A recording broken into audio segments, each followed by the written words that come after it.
Hello everyone and welcome back to another day here at the Damage Report. It's a Friday, which means it's a day where we try to have a little bit of fun. You know, like, I don't know, what do they do in Mad Max for fun? They probably got some kind of game that's played on a board made of flesh, and pieces made of bone. It's like that. Hey, Brett, you want to play with bones? Let's play with bones. How's it going, Use Brett? women as milk cows. Hi, how are you, John? Brett Ehrlich is, of course, the host of the Happy Half Hour and the Common Room on the TYT Network and Game Night and soon our watch parties, which I don't know if we've actually announced that. Maybe I shouldn't have said that. But no, you we basically tested host it everything. the other day. We tested it the other day. We went live to be like, does this work? I don't know. I did see the notification for some kind of test. But anyway, we'll give more details soon. Yeah, I would like to say things about the various shows that are happening today on Friday Fun, as we like to call it, starting with Damage Report and culminating with Common Room.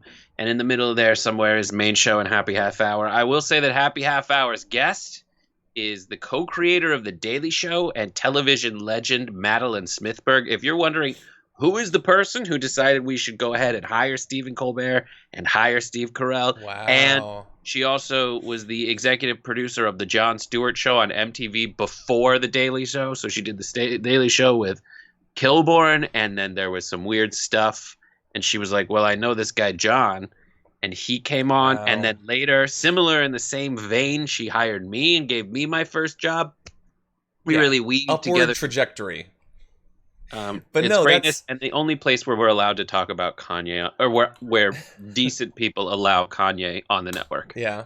Can you imagine being the person that sort of, I mean, I'm sure that they would have been famous anyway, but like setting that many people off into the, well, that's amazing. Who else has a record like that?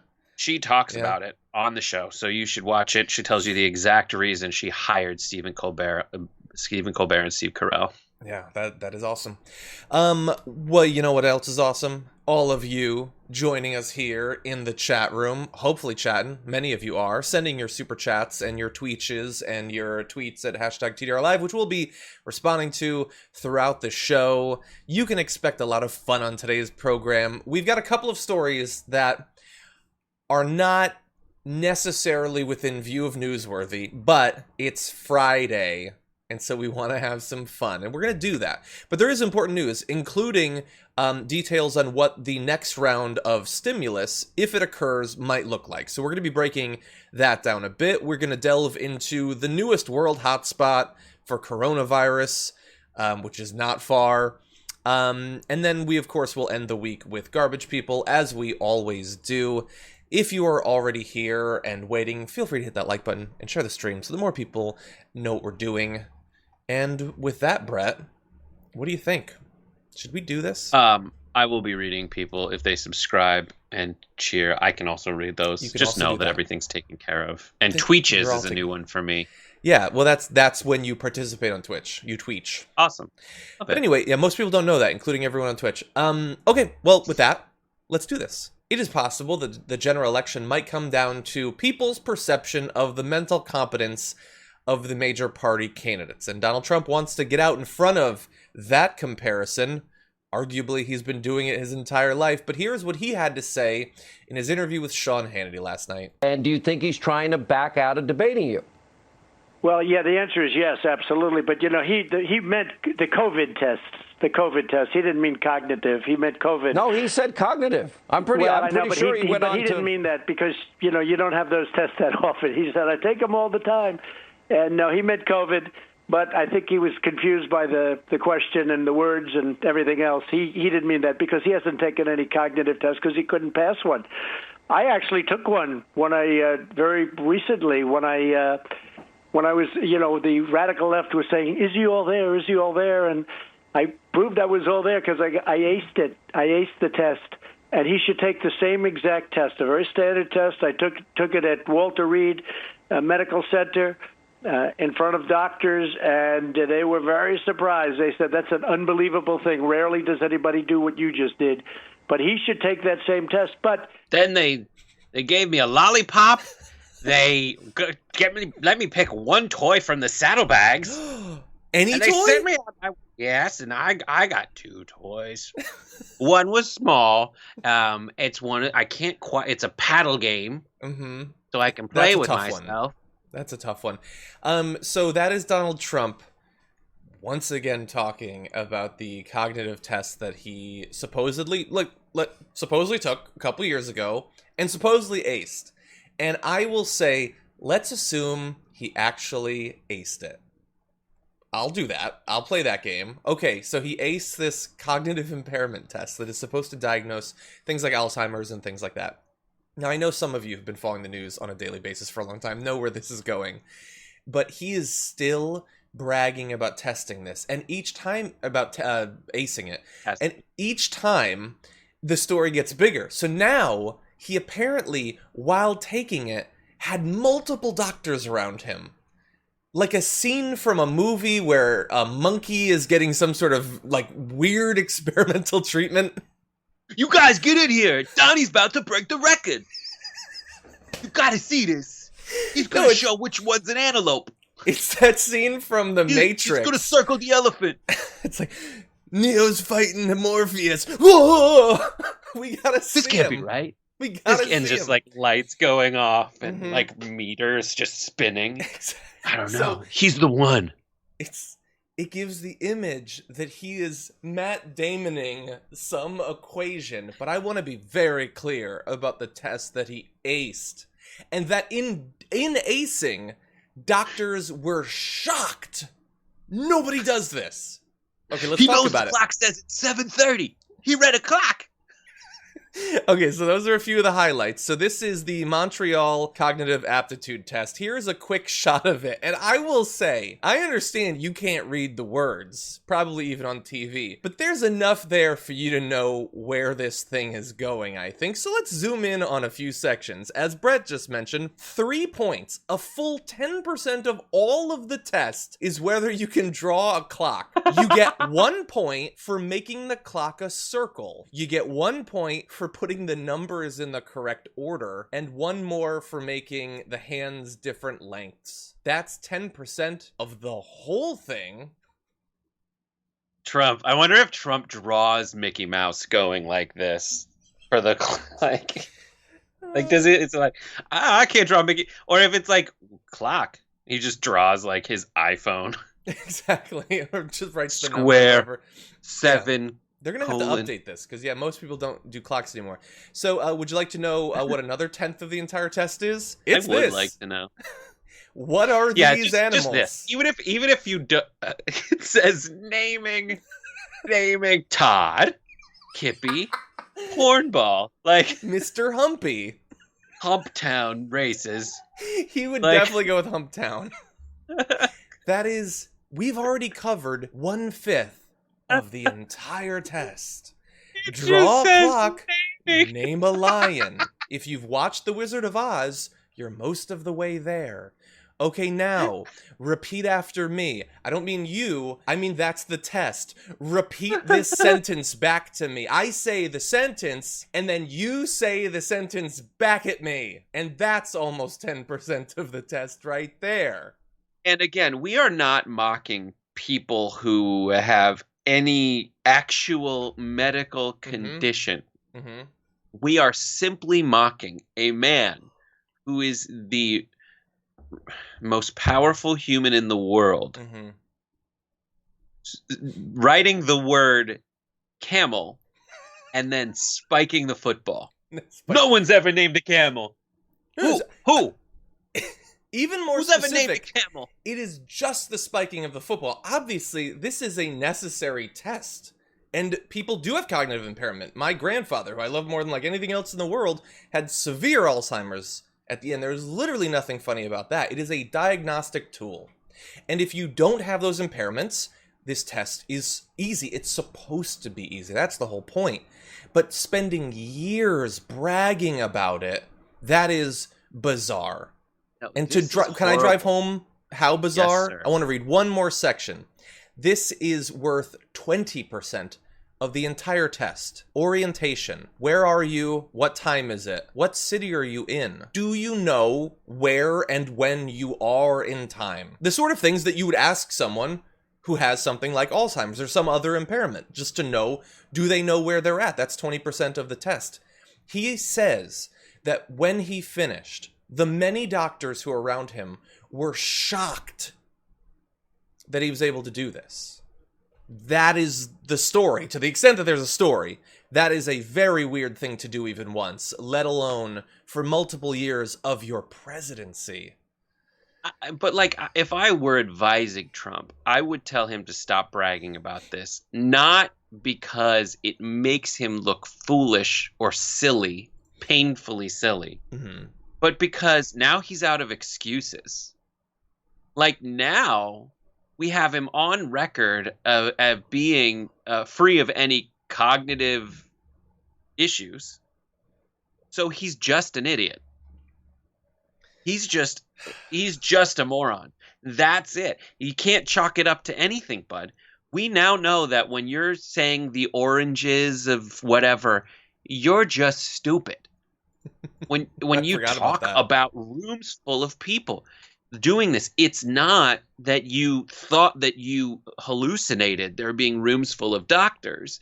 It's just that you are such a narcissistic moron that you fantasized, and then as a congenital liar, you're a compulsive congenital liar, you just spread this nonsense. Yeah. It's amazing to me. It is amazing. And depressing too, because like his obsession with himself and all of this could theoretically, if he was just a regular weirdo real estate guy, that would be on him, hypothetically, and the people he defrauds and doesn't pay and all of that. But we're all paying the price for his self-centeredness, his inability to learn, to grow. We need to talk about a relatively new show called the Republic, or UNFTR. As a Young Turks fan, you already know that the government, the media, and corporations are constantly peddling lies that serve the interests of the rich and powerful. But now there's a podcast dedicated to unraveling those lies, debunking the conventional wisdom. In each episode of the Republic, or UNFTR, the host delves into a different historical episode or topic that's generally misunderstood or purposely obfuscated by the so-called powers that be, featuring in-depth research, razor-sharp commentary, and just the right amount of vulgarity. The UNFTR podcast takes a sledgehammer to what you thought you knew about some of the nation's most sacred historical cows. But don't just take my word for it. The New York Times described UNFTR as consistently compelling and educational, aiming to challenge conventional wisdom and upend the historical narratives that were taught in school. For as the great philosopher Yoda once put it, you must unlearn what you have learned. And that's true whether you're in Jedi training or you're uprooting and exposing all the propaganda and disinformation you've been fed over the course of your lifetime. So search for UNFTR in your podcast app today and get ready to get informed, angered, and entertained all at the same time.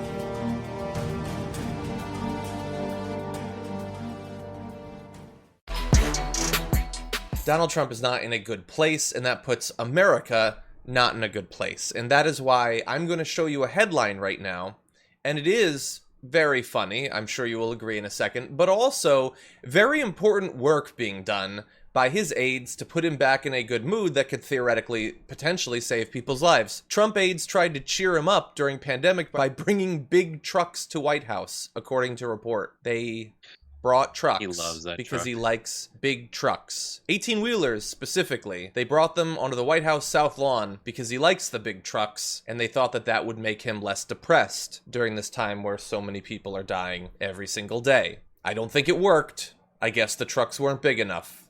Maybe the Tesla truck. That's a pretty cool one. Maybe that would do it. He is a baby. He is a tiny, little, itty-bitty baby. He is a simple, tiny, whiny little baby who wants big trucks. Mm-hmm. This one goes vroom. I remember when he had them come out, they're like, "These deliver the packages? Is this Amazon?"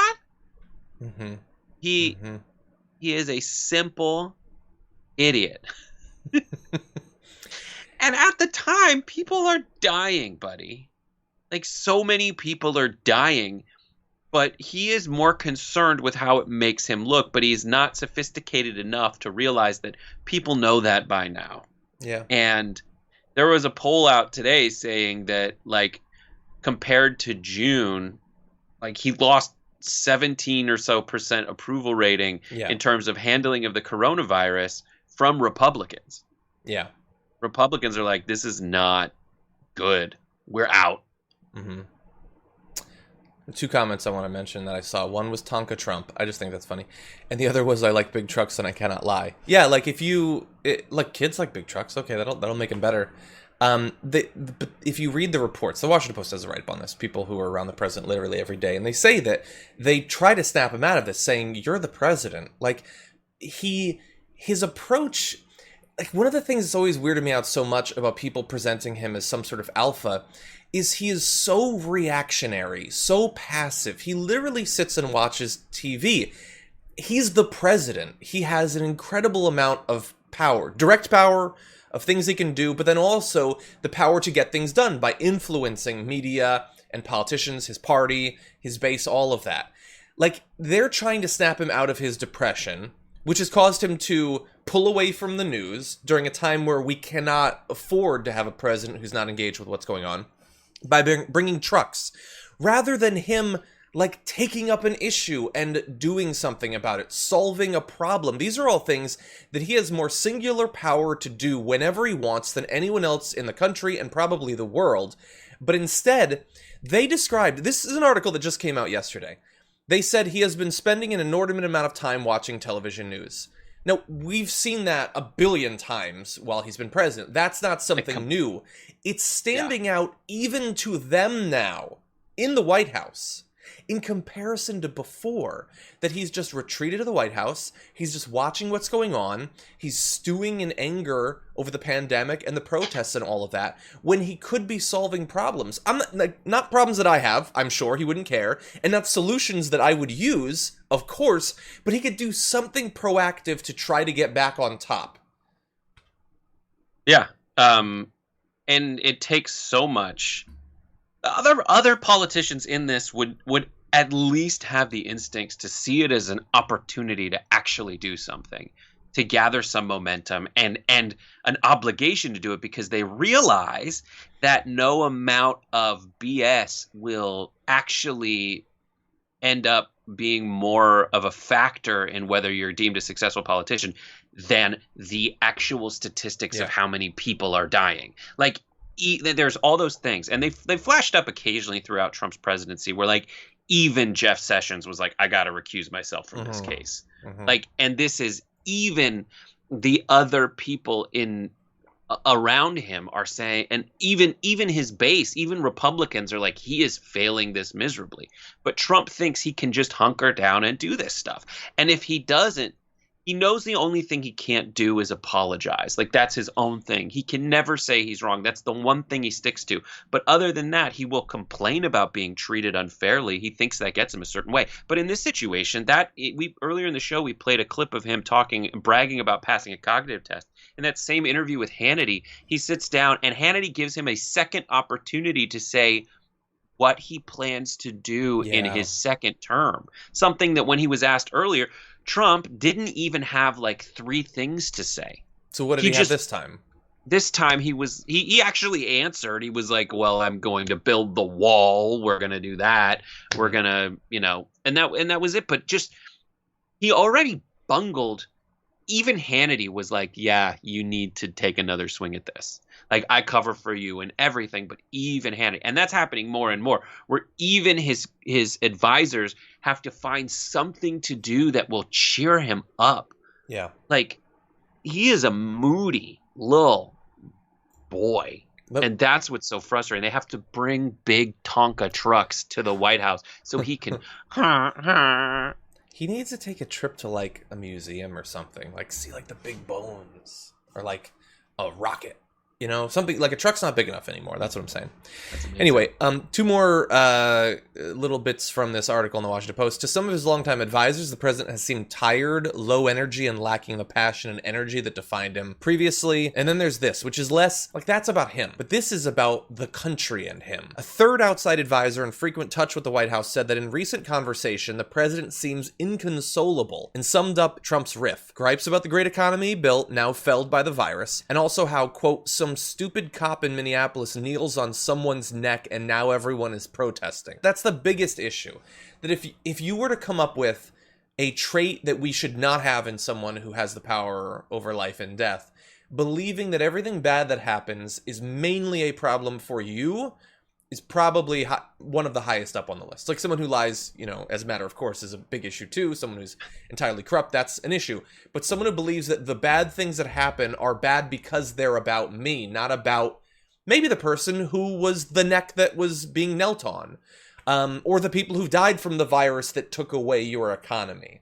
If he was able to identify with those people suffering, then he could come up with a course of action that would not only be better for those people, but also arguably better for him. Yeah, that solving these problems is good.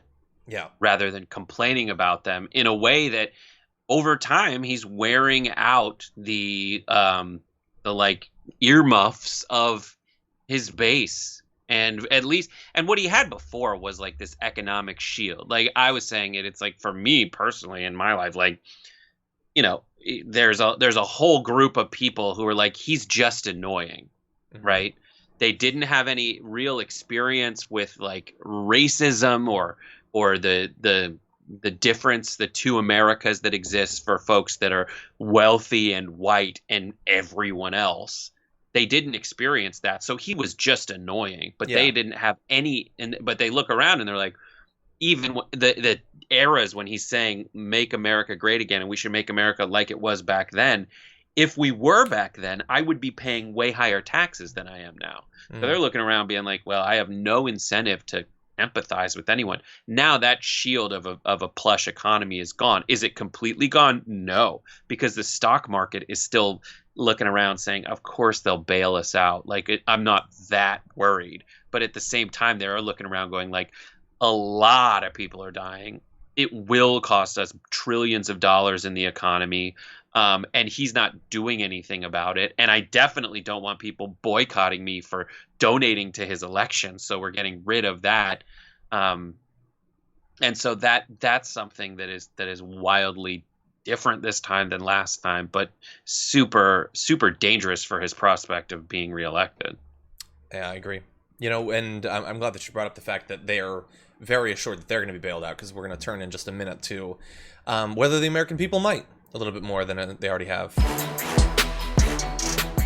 Throughout this pandemic, the federal government has seemed extremely reluctant to provide aid directly to individuals, really only doing so in two ways. In March, Congress approved $1,200 stimulus payments for individuals that have been since sent to as many as 159 million U.S. households. The size of the benefit diminished or disappeared entirely for those who earned more than $75,000 back in 2019. So that was the main way that, you know, roughly half of Americans got some aid, assuming they hadn't made more money. Many of you watching this might not have gotten anything. So they did that, even though before that bill was passed, and certainly since then, many people have noted that $1,200 is nice. It's better than not $1,200. But when you've lost your jobs, as 40 million plus did, at least at one point, that is not going to rescue you. If you have car payments and medical bills and rent and all of that, it's very small. And for that to be a one-time thing was sort of insulting. Now, there was also enhanced unemployment benefits, which are still continuing and will expire in less than 3 weeks. And that's basically what we've had to this point for individuals. For companies, there was literally trillions of dollars, hypothetically, that hasn't all been doled out, but hypothetically at some point will be. So that's what we've got up until now. We do have some details on what's coming next. Brett, I'm curious, what are your expectations in general? My earnest expectations are like, here is a lump sum that is less than you would get if they continued the unemployment benefits, and Trump's going to fight to get his name on it. Mm-hmm. Right now, he's like arguing. I mean, I've seen various accounts because it's all just rumor mills at this point, but essentially saying like, I want a bigger lump sum than anyone's asking for, but he might do that. And for the next 6 months, you'll get less than even you'll get a single check that's less than even a reduced ongoing employment benefit. Yeah. Unemployment benefit. I'm curious because I'm seeing in the chat people from some other countries saying what they get. So I'm curious for international viewers, if you could write a message that says what country you're in, what you get, and if it was a one-time or a monthly recurring payment. I am curious how other countries compare. And you don't have to say free healthcare. We know you already have that. We know almost all of you already have that. And so let's talk about what we might be getting in the future. As Congress begins to take up the next stimulus package, and there's no rush really, it's only been like 4 months, congressional Republicans and White House officials are weighing proposals to drop that number below $75,000. So the sort of cutoff point where whatever you get would start to go away or entirely be gone will be a lower threshold. And where might they draw that? We don't know for sure, but at 2 events this week, Mitch McConnell said the payments should be sent out primarily to help those earning under $40,000. So that's cutting the threshold in half. Now, aides wouldn't confirm if that's what he's actually advocating for in the legislation, but that's what he's been saying. Yeah, and do you have something, there's an argument over whether, like $40,000 if you live in a rural area is high compared to, relatively Certainly. A more real income than if you make $40,000 in an urban area. The question is, are they going to adjust it based on geography? And the answer to that is absolutely not. They don't care about you. They want the Republicans want to further blame people in cities for everything so that they can try this really pathetic attempt to say, I mean, it's such a terrible line of argument. It's like, well, the Democrats aren't doing anything for you. Look at how it is, even though they're contributing to why your life sucks. But they also are not they're saying it's an identity politics thing to say you should vote Democrat without offering any real, actual, substantive policy solutions for you. Yeah. And that doesn't, guys, you're also playing identity politics, just like this weird, like negative argument for identity politics, which is essentially the same thing. It's a mirror image. What's frustrating for me is just the way that these things are, like, I would say that if they're going to say, we'll give you a lump sum, but it won't be the ongoing thing. But the number in the lump sum is bigger than your ongoing payments would be as each installment goes. Like, that is so scary to me because of how they've attempted to cover so much of this. Like the way that when we first saw the infection rates spike again as like a second aspect of the first wave, or a second wave, depending on how you want to call it. When we saw that happen, their counter argument was, well, the death rate hasn't gone up. Mm-hmm. Like, you think the death rate would go up immediately when infections go up? Don't people get sick and then die? Yeah. Well, and then, lo and behold, a week later, the freaking death rate goes up. Yeah. So, yes. The last couple of days have been rough. Yeah, exactly. Yeah. First cases, then hospitalizations, then deaths. That's what was predicted. People kept trying to pretend it wasn't going to happen, and it does appear to be happening now. But the point behind that is they think that's enough to say, well, the death rate isn't going up. And then they get everyone else for a week to say, well, the death rate isn't going up. Mm-hmm. So they always give you something to say, but they're so stupid. They don't give you something to say for the long run. And they just give you something that is going to be proven wrong by a fact in a week. Yeah. Now, in terms of what else we can expect, understand that we've previously covered that there's not much appetite for more stimulus on the right. Like I love headlines like that. It's about an appetite. They're just not hungry. It's not an obligation they have to their constituents to make sure that they're not ruined by this pandemic. It's an appetite thing. Numerous conservatives in both Congress and the White House have expressed concern that they've already spent too much taxpayer money fighting the virus. You mean on the military? Lawmakers so far have already thrown more than $3 trillion at it. They apparently want to limit any additional spending to 1/3 of that.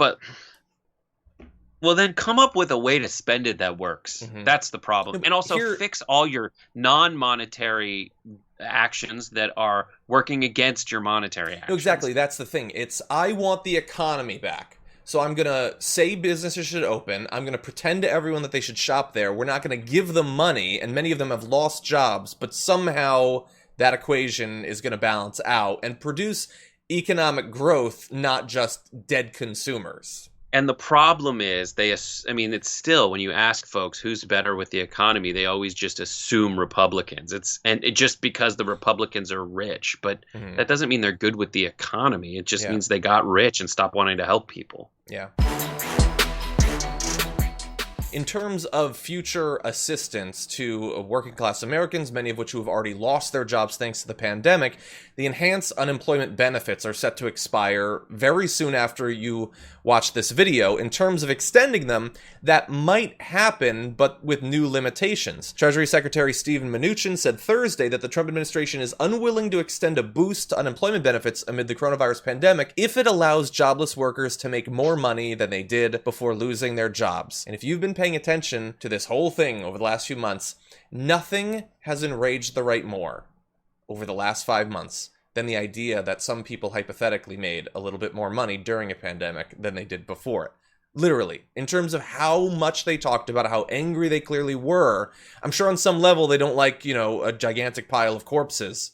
But the fact that someone who got laid off from Radio Shack briefly made more money enraged them. And that is what the Treasury Secretary is focusing on right now.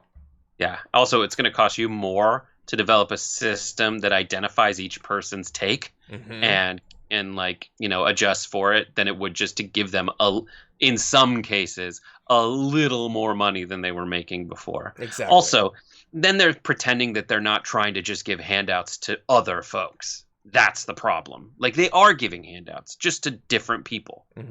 Exactly. Corporations. Yeah, I mean, you're shoveling all this money on the corporations. Some of them might hypothetically be doing better as a result of that than they would have absent the aid and the pandemic. I've never even heard anyone talk about that as a possibility, honestly.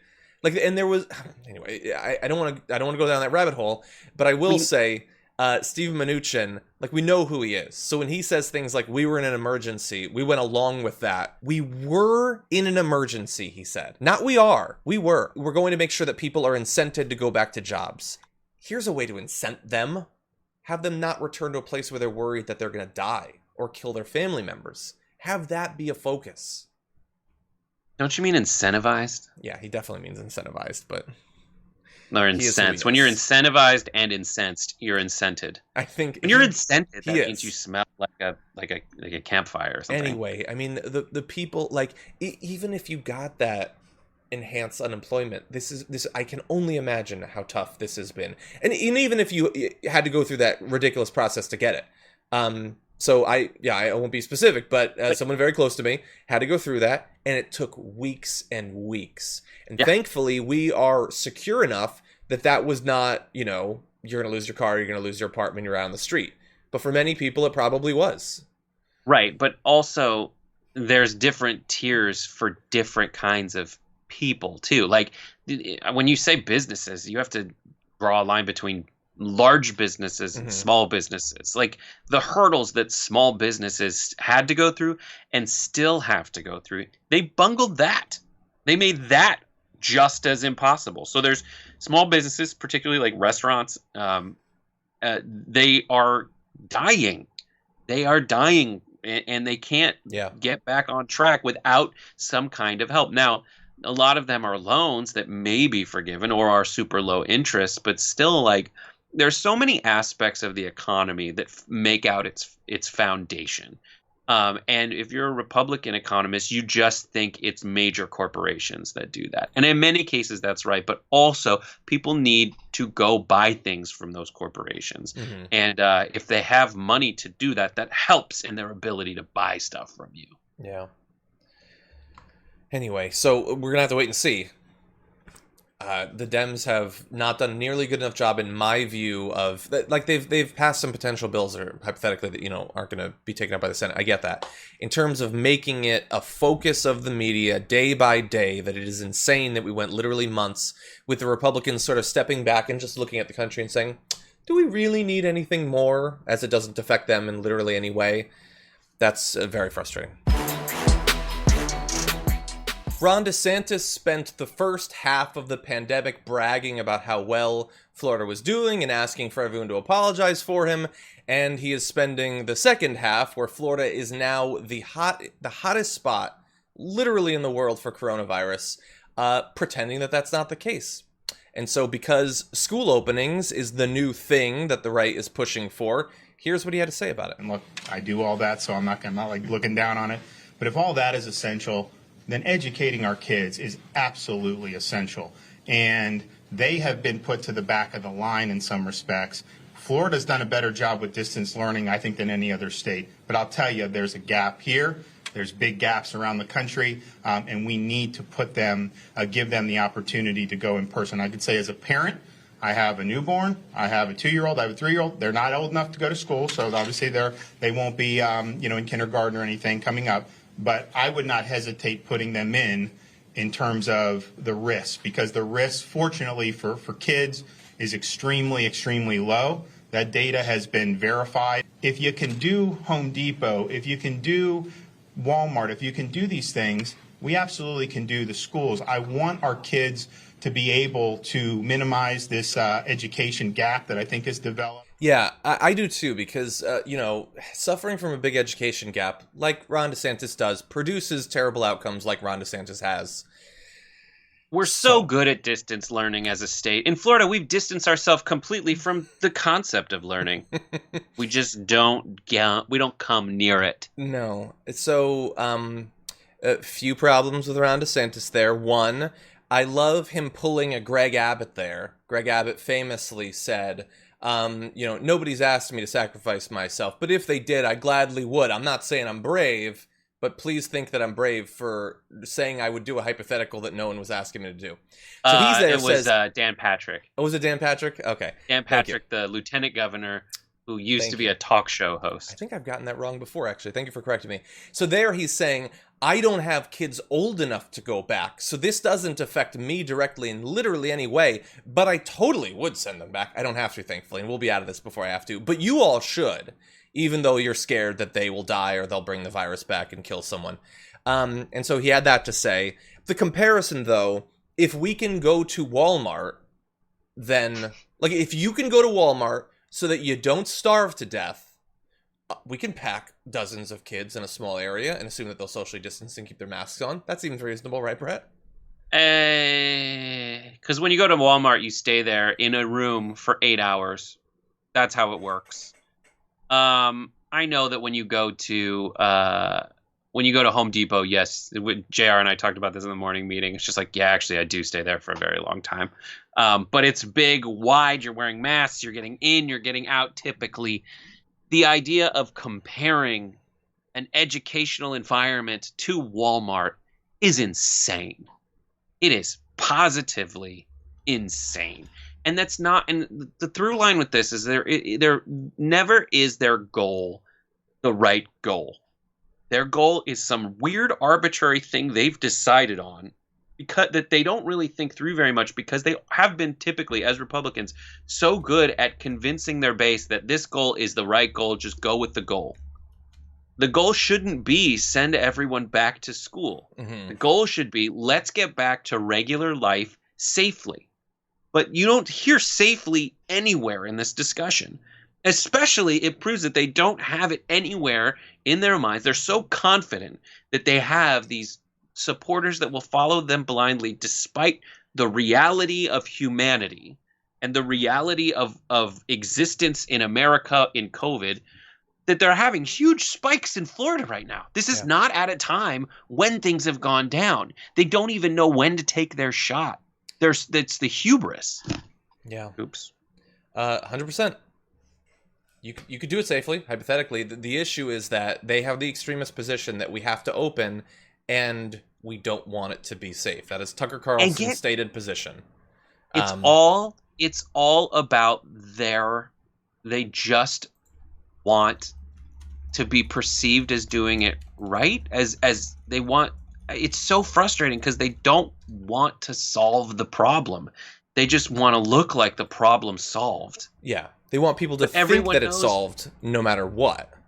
But like these numbers are horrible. Well, let's transition to the numbers. And they should have a bearing on reality. Let's transition to these numbers. So I put together a few different important things to know. In Florida, this is just Florida. On Wednesday, they had nearly 10,000 cases. On Thursday, they had nearly 11,500. So shooting up, cases overall in the state, 244,151. 93 people died just on Thursday, just in Florida. Their deaths are over 4,100 just in Florida. And just out of curiosity, when I saw that number, the number of people who've died just in Florida, I thought, where would that rank Florida? If Florida was a country, it would have the 23rd highest country death rate compared to all countries around the world.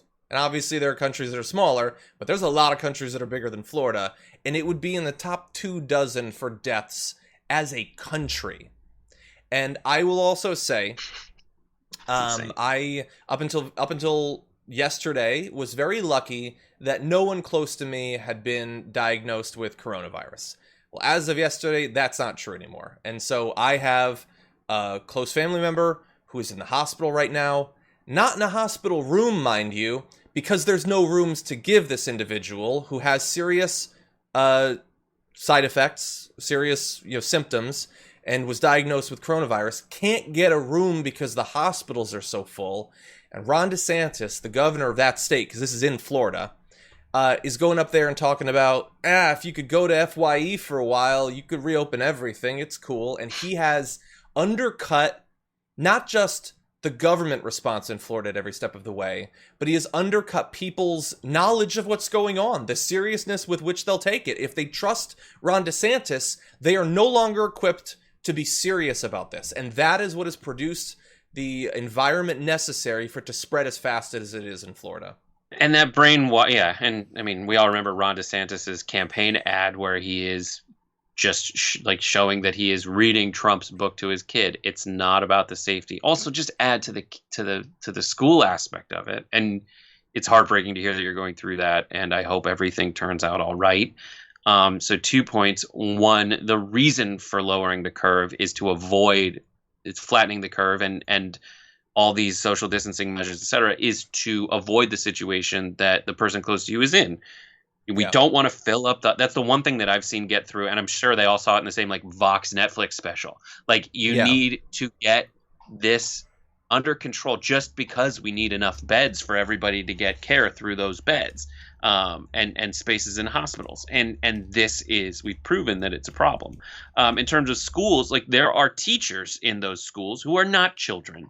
And anyone who maybe he just doesn't have an old enough kid yet, but he needs to know that kids are sponges for disease. They go get the disease, they bring it back home. And as Anna has said on the show multiple times, 20% of households are multi-generational, so now it's back in the home. And the reason that we're okay opening certain things is because, A, you need to go get food to survive. Yes. And then you can come back. And then certain working situations are such where you stay away in an open construction site or whatever, that you can go in quickly and pick something up and come back. But if you are sending kids into these environments where good luck keeping them from hugging each other and drooling and spitting, it is, I mean, everyone who has a kid has told me they're just sponges for disease. I got foot and mouth and it was the worst week of my life. Yeah, Ben Dixon was saying that yesterday in the show, that's he's actually never been healthier in the past decade than the period of pandemic because his kids aren't out there getting diseases to bring back to him. Yeah, JR said he was it's the worst.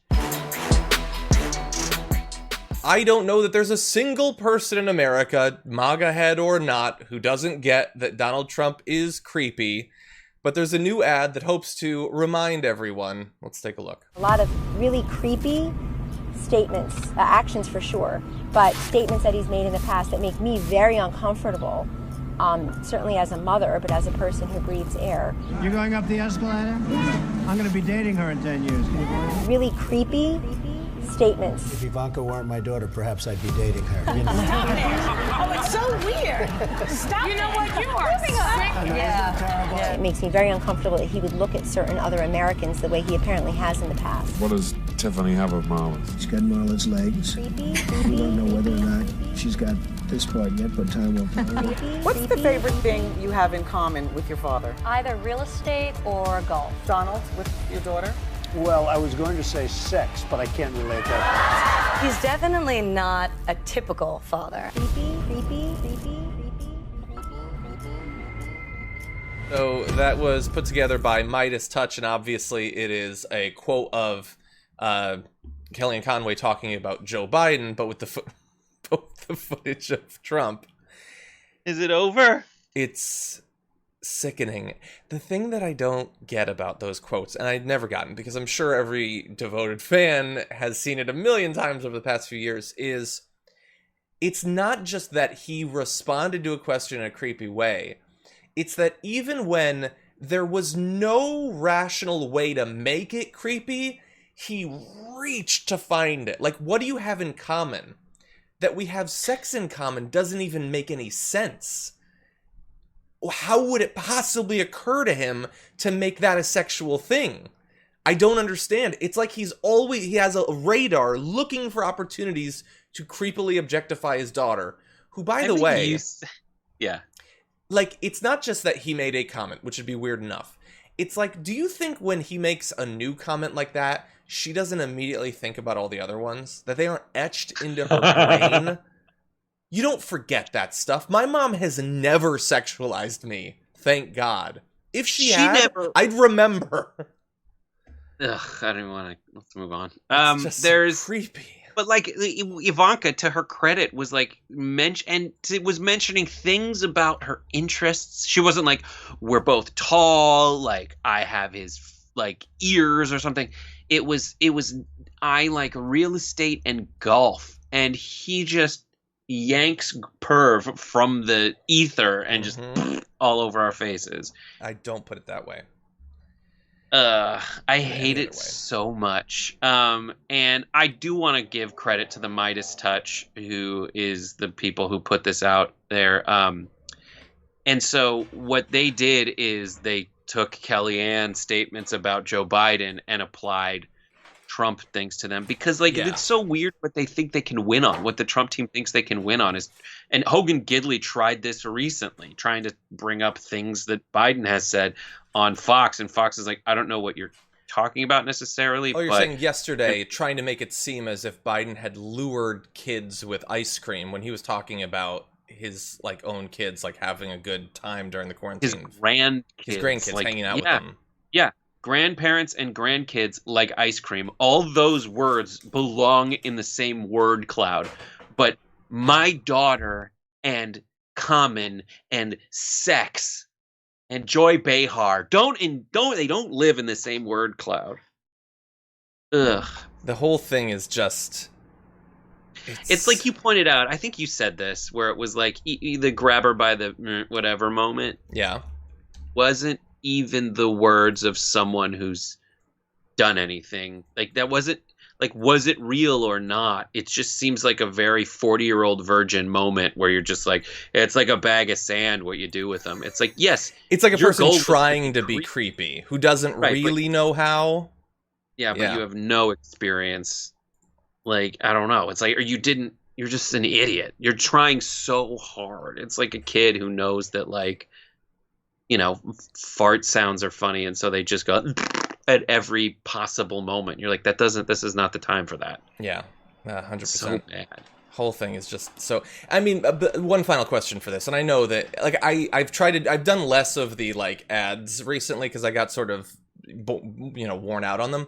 Because they're so successful on the internet. Got it. What's that? People love. Of course, yeah, and I enjoy it too for the same exact reason. With this sort of thing, though, it's like, is this going to get through to anyone? If you're a Trump fan, if you own a red hat, you already know this stuff, right? Like, what are the chances that you don't know it? And if you don't know it and then you see this ad, which you probably won't, would this actually get through to anyone? I'll tell you exactly my thoughts. These are my thoughts. My thoughts are, they read so little of the article that if you put a headline out there saying Kellyanne Conway, ad shows Kellyanne Conway calling Trump creepy, maybe they'll see that and be like, wow, Kellyanne's against him. Ugh. Just because it's unexpected? Yeah. Yeah, maybe. They probably won't watch the ad. They'll see it. And, I mean, this is how I've observed media working. No one reads the articles. They just read the headlines, and then they find someone who reads the articles and goes, "What about this?" Huh? Because they think that's the answer. And if that's why shows like this are important, that's why TYT is important, is because we go through like the actual arguments and break them down. So when you do end up encountering someone like that, you just have the answer. Well, that's total BS. Yeah. It is the end of the week, and thus it's time to take out the trash. Brett Ehrlich, who is your garbage person of the week? My garbage person of the week is Ken. Ken was very active this week in all the forms Ken comes in phrasing. And Ken was in multiple locations in multiple states. The first was at a Costco. I don't remember where, but Ken was at a Costco and felt threatened. Let's take a look. You're 6 feet away from you. You're harassing me. I'm not harassing you. You're coming close to me. You're coming close to me. Back off! Threaten me again! Back up, put your phone down. I don't know which roid he's raging on. I also know he looks exactly like the NBA's JJ Redick. You're going to be shocked to find out I don't know who that is. But oh, really? Okay. But the best, there's so much amazing stuff. This is at a Costco. And he is the contradiction in yelling, "I feel threatened," while menacingly stepping towards someone with like every muscle in your I skip leg day body, like going at the guy. I always try to put myself in these situations, and if that guy was like, "I feel threatened," I'd be like, dude, same. I'm right there with you. I too am threatened right now. Oh, it's so great. And then he has a shirt on that says "ruling the world since 1776." By the country looking at other countries and saying, "I feel threatened." No, but I love the mixed messages too, where he's like, "I feel threatened. Threaten me again." Wait, so are you getting off on this? What do you like that you're being threatened, or is it a bad thing? I can't tell. I think you just gave me consent. Anyway, that's weird. So, but like, yeah, there's also that extra crappy version of it where it's like those folks see the term "I feel threatened" as a get out of jail free card, the same way people who bring a gun and want to provoke folks into doing anything remotely seeming like something they can stand their ground for. Exactly, and that's what takes it away from just being funny. Like, the sort of people who go around saying "I feel threatened," they take lives. So yeah, 100%, you're right. And America spent many, many years not running the world, like exclusively trying not to. And then the second one is the Silicon Valley Ken. If we have time, I would like to show the Silicon Valley Ken. He was in a completely different part of the country. Take a look. Yeah, say that again. Oh, now you're shy? Say it again. Say it again. Now you're shy? What's wrong with you, man? Say it one more time. Yeah. I'm sorry, you need to leave. Yeah, you need to leave. That is not appropriate. You need to leave now. You need to leave. Oh, you do not talk to our guests like that. What's wrong? You need to leave now. Asian piece of shit. Oh my God. Right now. Get out of here. Yeah, I'm out. Get out. You are not allowed here. I already put my no, do not talk to our guests like that. Get out now. Who are these? They are valued guests. Oh, are they? Yeah, they're valued guests. Yeah, f you. You're a racist. You are not allowed here ever. Yeah, really.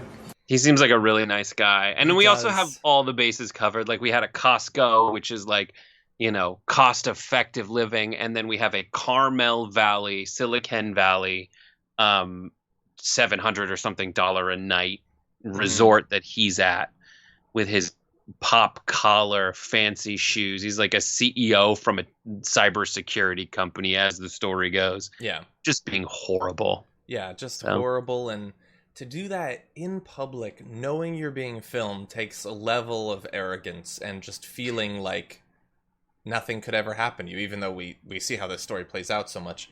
Yeah, you're right. And this is speculation that he's like very drunk, but he does seem like. But like, when I get drunk, I get terrible in all kinds of ways. But like, you have to be a terrible racist to do things like this. When he said in his eventual apology, I lost control. And on the main show, I said, it took control for you to not do that in the past. Like, that was what happens when you briefly lose control. That is itself a bad thing. But but at 10 o'clock in the morning, he made a comment on Twitter doing the exact same thing. Yeah. So it's 100%. Like, did you lose you seem to have a drinking problem if you're also drunk at 10 o'clock in the morning. Exactly. Yeah, he does seem like a nice guy. It's weird that he ended up eating alone. Anyway, yeah. And by the way, as many people have said in the chat, how much do you love that waitress? She's so great. Get out of here! You are garbage! You're garbage! The valued guests is what actually made me emotional. I was like, oh God! I know, I loved it. Corporate speak, but what is it about value? Like, oh my God, we value that. I thought she seemed like she was about to hit him on the nose with a rolled up newspaper. Like, you're bad, you get down! And the fact that, like, a guy who will scream the things he screams, it is very rational to think that's the sort of person who could become violent. But she still did what she did. She didn't just stand back and watch it happen. She got him to leave. I served many years as a waiter. Like, seeing someone be willing to do that, I just love it. She is the hero of the day, I think. Yep.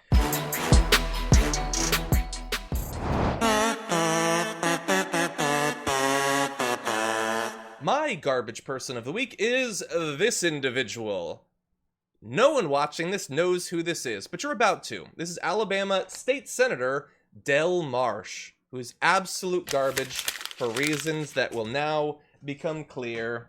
Take a look at what he had to say. But before you watch the video, bear in mind, he is on the Alabama State COVID response team. This is what he had to say recently. I'm not as concerned as much as the number of cases. In fact, quite honestly, I want to see more people, because we start reaching an immunity if more people have it and get through it. I don't want any deaths, as few as possible to say it. I get it. So those people who are susceptible to the disease, especially more serious, those with pre-existing conditions, elderly population, those folks, we need to, do all we can to protect them. But I'm not concerned. I want to make sure that everybody can receive care. So what you want to hear during a pandemic is that the person who's in charge in your state, on the team that's in charge of dealing with it, isn't concerned, and in fact, kind of wants more people to get the virus that we're all desperately trying to avoid getting. That by itself is bad enough. The reason he is true garbage is really about his position of authority here. We can't afford to have randos who are this wrong. But to have someone in a position of power is worse. There's another reason he's garbage, but Brett, I'll let you interject first. Like, I get it. You don't, you don't, if you don't ask, you don't get it. If he's saying what he wants, John. He's just saying that I want people to develop a herd immunity, but I don't want old people. I want people to get the virus, but I don't want people to die from it. Mm-hmm. Mm-hmm. He wants to like get through it, but he doesn't want people to die from it. I want those things too, but that's not how any of this works, man. Mm-hmm. Like this isn't any and all strategy. You have to get people socially distanced. You have to be wearing masks so that we can prevent the kind of spreading of this virus that happens and has been proven to occur. And he's just putting together this crazy laundry list, which is not scientifically accurate. They've said, I don't know if it's this article that you pulled from, but like I read about this exact same guy and that exact same statement that like in Spain they did studies and the antibodies don't stick around in your blood for long enough. Don't you worry. Okay, all right. I'm going to give you all those details. Do it. Yeah. The thing is, you have a person who should know better, who does know better, because they're surrounded by actual doctors giving them advice and everything like that, who has come up with something that sounds good and would be good if it was true, but it's not. So it's madness to follow that strategy when people will die. It's like if aliens invaded and you decided, we're just going to splash water on them. And then someone would respond, why would you do that? That has nothing to do with it. And you'd be like, I watched Signs, and it worked in Signs. So we're just going to do that. It doesn't have anything to do with these aliens. We're just going to do it because it sounds good. It's 20 years old. Here's the thing. Herd immunity is not what he thinks it is. It's also not possible. You know, and so state health official in Alabama, Dr. Scott Harris, says there's no data to support this claim, but here are a few other issues with it. So we have this: if the majority of Alabamians got coronavirus, that would mean tens of thousands of deaths, according to a doctor at Johns Hopkins University, with the disease's mortality rate at an estimated 1%. So if we followed his strategy, and if his strategy worked, tens of thousands of people in that state would die, which he didn't focus on, oddly enough, in his comments there. And additionally, it wouldn't be equally distributed. We should bear in mind that, as has been the case with the pandemic so far, that burden of herd immunity will be paid for with the health and lives of least privileged members of society. That's Dr. Stephen Kessler there. The issue is, all of that is a perfectly accurate response if the strategy could work. But as Brett alluded to, there's very good reason to believe that it wouldn't work even if we paid that unthinkable cost. New study shows that just 5% of those tested across Spain maintained antibodies to the virus. The study also found that 14% of people who had tested positive for coronavirus antibodies in the first round of testing no longer tested positive in subsequent tests carried out weeks later. So the idea that we just let everybody get sick and then it's cool, we'll all be immune to it, that is not the case. Just because that's the case with some viruses doesn't mean it will function this way, and the evidence thus far indicates that it will not. That if you are asymptomatic with COVID-19, it won't affect your immune system to the extent necessary to produce antibodies, and even if it does, those aren't necessarily going to be more than just transient. And this is already out there. He just said this week. He's still following a strategy that the best research indicates wouldn't work. And even if it did work, it would lead to tens of thousands of deaths. When the alternative, taking the virus seriously, wearing masks, socially distancing, and not rushing to reopen things, has the benefit of actually working and would not produce needless tens of thousands of deaths in Alabama alone. So stupid. Not to mention the fact that if you overload Alabama's healthcare system, as he seems desperate to do, then people will die who need help for any number of other issues because the hospitals will be filled up. It's a disaster from front to back, from floor to ceiling, and he is in power in Alabama, in a position of power to actually continue this strategy that is flawed in every way a public health strategy could be flawed. True. Anyway, so really fast, here is the TDR Community Garbage Person of the Week. Each week we ask you to submit people, and then we choose the top vote getters and have you vote on the community tab on youtube.com/The Damage Report. And this year, Tucker Carlson... This year? Sorry, this week. Tucker Carlson for his anti-mask, probably for John, this year can you as well. please identify the camel for me? Shut up. I know I can orient. Tucker Carlson will also be the Garbage Person of the Year. Don't even worry about that. For his anti-mask propaganda, saying that it's anti-scientific, even though he had previously said that it was, of course, what we should do. And for defaming vet Tammy Duckworth, he is the top vote getter for an individual, with Kanye West at 8%, Ghislaine Maxwell at 5%, and people refusing to abide by pandemic prevention measures at 9%. That was your Garbage Person of the Week. Thank you to the 15,000 of you who voted this week. They're all trash, as they always are. Church. Since the nationwide wave of protests began just a couple of months ago, here on the channel we've talked about it a lot, but our focus has almost necessarily been the things that you can see. Footage of the actual protests, talking with people about what they'd like to see happen, violence, sometimes murderous violence against the protesters. But the entire experience can't just be encapsulated with what you can see with your eyes. Some of it is an emotional and traumatic experience. And joining us now to help us better understand that side of this entire thing is trauma therapist, speaker, and author Ashley McGirt. Welcome to the Damage Report. Thanks for having me. Glad to have you here. We very much enjoyed an interview that you took part in with Vice about this sort of experience of finding that some of the people who look to you for help, that these numbers are increasing. So tell us a little bit about what your experience has been like since this entire thing began. Yeah, there's definitely been a rise in the number of people who are reaching out to me. Protest trauma is a very real thing. A lot of times we don't recognize the impact that just watching something on the media can have on our psyche, our mental health, our ability to actually function day to day. So I'm seeing a lot of people who were directly at the protest who experienced some things and now feel as though they're suffering from PTSD. And then there's people who just heard about it or watched it on the news, and it's taking a toll on both their physical body and their mental health. Yeah, this particular, especially in the first month or so, the constant brutalizing of the protesters by the police, the footage of them using their cars and things like that, and that hasn't entirely gone away, but there was a period where it was really bad. I assume that probably stands out for some people, that the fact that the police who are supposed to be protecting their right to protest were actually turning against them in many instances. Definitely. So it's been really disheartening for a lot of people who didn't recognize that these things actually occur and that the police who are actually employed to serve and protect can sometimes harm us. And here, especially in Seattle, where I live, the police, they were doing things like flashbangs, rubber bullets. So many of my friends, my peers, and people that I know who just went out to support Black Lives Matter ended up being shot by rubber bullets or Wow. having the fragments from some of the flashbangs because people don't recognize that when those things go off, it like shatters. And so a lot of people have burns, shatters on their legs. And I really give it up to the medics who have been serving during the protests and out there because a lot of people actually weren't coming to show up. Yeah.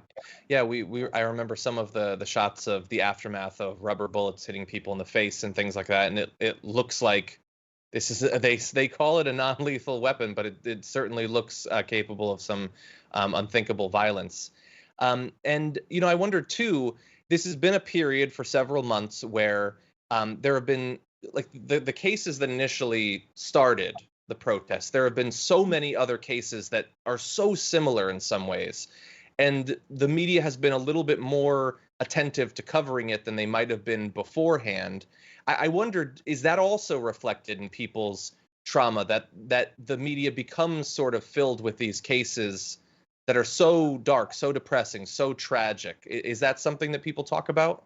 Yeah, so there's actually twofold. What I've been seeing in my sessions with the clients who I serve is a lot of anxiety just around the fact that now the media is recognizing that this is problem. Now it's something that's constantly shown on the news, whereas it wasn't shown, when Eric Garner or Trayvon Martin, like this isn't new. These things have been happening since Yeah. before I've been alive.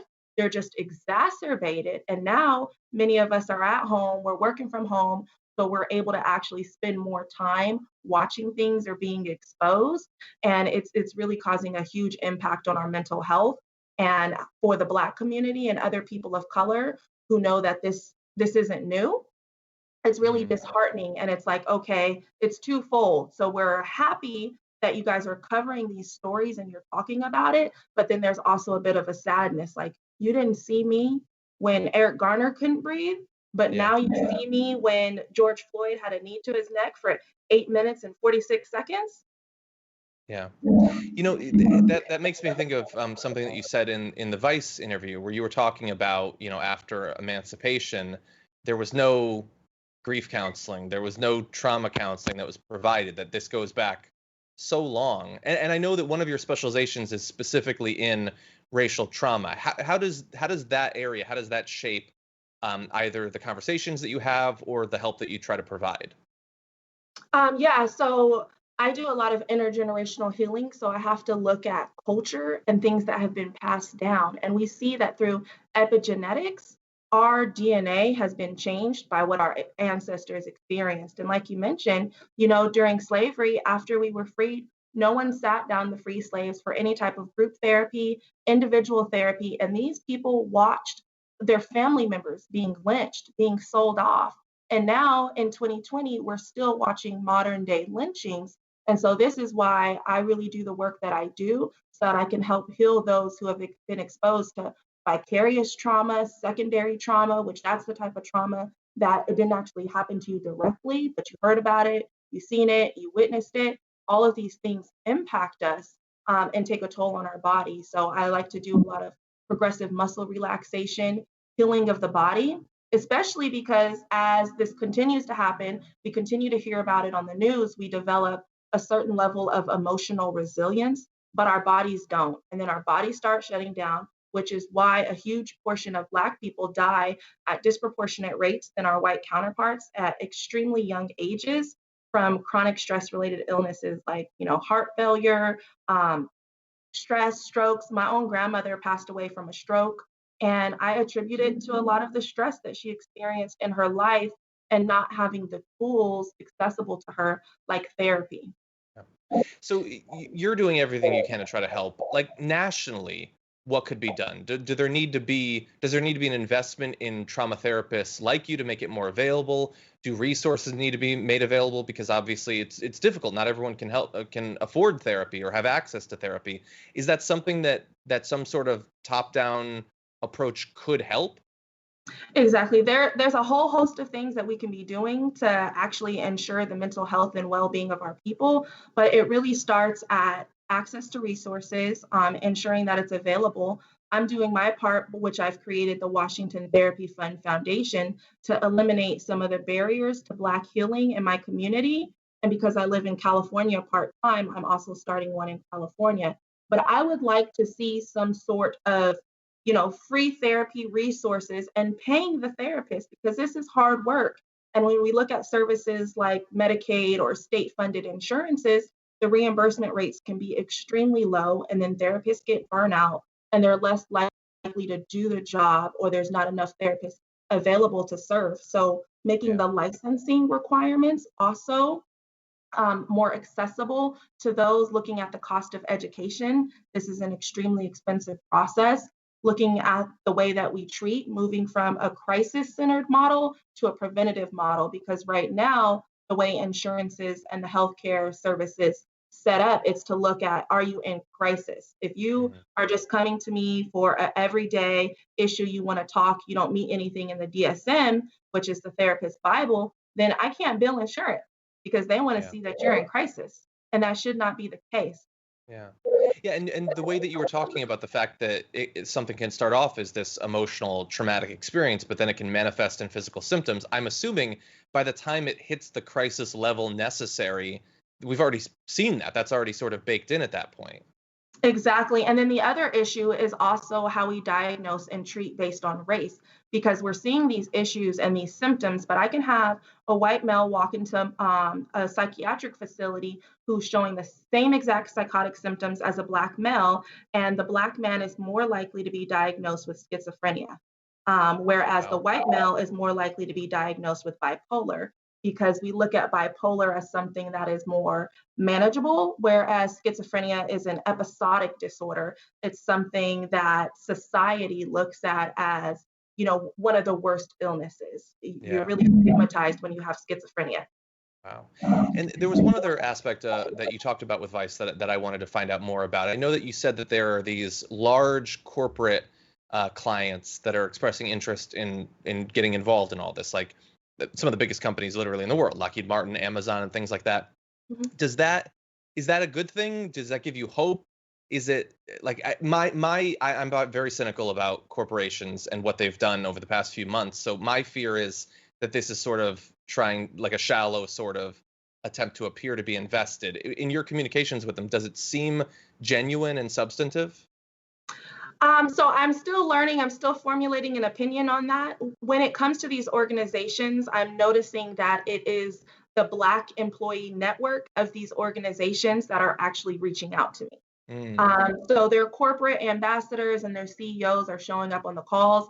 Sometimes they stay there for the whole time. Sometimes they leave after they do their introduction and show their face that they support it. So it's twofold. I do really applaud Amazon because they've brought me in probably 5 times in the last month for continuous workshops. But I do look at the companies and I recognize who's there on the call, who stays, who organized this meeting, and how are you actually implementing the things that I say in my training into your work, and how are you actually listening to the people who show up on the calls, because they're expressing a lot of things about how white supremacy culture is embedded in the work and how microaggressions and other things impact them on a day-to-day.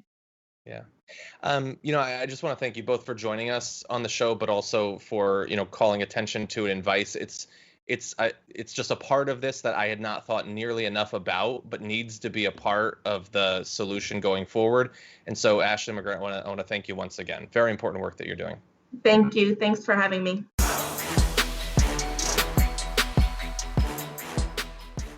Thanks for listening to the full episode of The Damage Report. Support our work, listen ad-free, access members-only bonus content, and more by subscribing to Apple Podcasts at apple.co/TYT. I'm your host, John Adarola. I'll see you soon.